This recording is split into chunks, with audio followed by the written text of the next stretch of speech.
Now, what is the condition of India during the period of VP Singh government fell down? We'll discuss that. See here.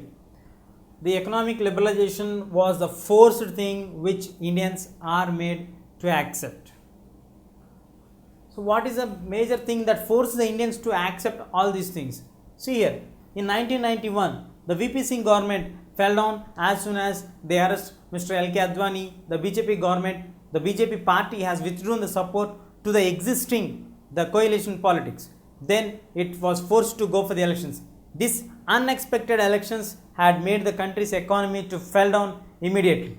So India needs to maintain a certain amount of foreign currency in the bulk to repay back its imports what it is taking from the other nations in the form of the foreign currency of US dollars. At that moment of time, India needs a huge amount as loan in order to get back to the original scenario or to maintain India from falling down into the economic depression. As in 1991, the Congress party came into power under the leadership of P.V. Narasimha Rao. P.V. Narasimha Rao took the initiative and spoke with the IMF, International Monetary Fund, the fund which is developed or maintained to give for the developed nations to the developing nations wherever it is required for them in the form of loan, and we can repay it back in the form of small investments. But when P.V. Narasimha Rao was in dialogue with the IMF, he was forced to accept some kind of stringent conditions, the structural changes in the Indian economy. The major changes which were suggested by them are the reduction of the government expenditure.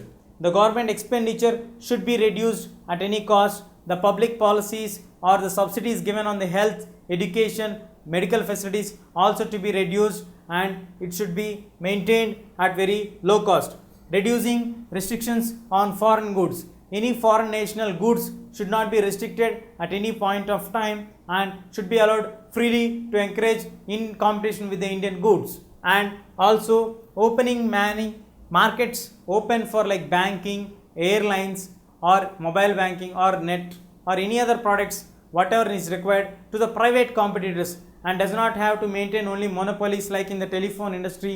Only the BSNL network was allowed until that moment of time, but later the private operators are also to be allowed in order to maintain the private sector investment in that point so that you can get the free flow of the funds. In this way, we got the major changes which were forced the Indians to agree because we need a huge amount as loan. So Indian government was forced to sign this one and agree all these things. These situations have made Indians to face many tough times, though India did not fall into the economic depression, in fact reality, but as the government has cut down all the benefits which are going to be given for the poor people in regarding to the health, medical facilities and all these things, and no subsidies were provided, so the common man has to bear everything and he has to pay it back in forms of currency, where the government could not do anything helplessly because it has signed the stringent conditions of the IMF.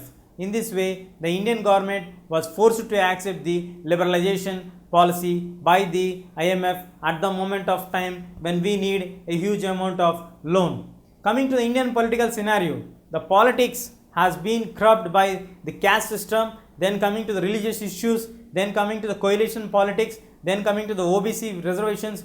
All these things have proved that Indian system was getting into multifaceted issues or into great turmoil. But ever since India's inception in the last 50 years, India has faced many challenges and survived and lived and got deeper in the democratic spirit and stable in the economies and proved to be will be successful in democratic setup. India has seen many coalition politics, India has seen many issues, India has seen many communal disturbances in the nation of the past 50 years, but India still remains a strong democratic country with a stable economy in the last 50 years. It's a great experience of the Indian nationals to be a stable economy.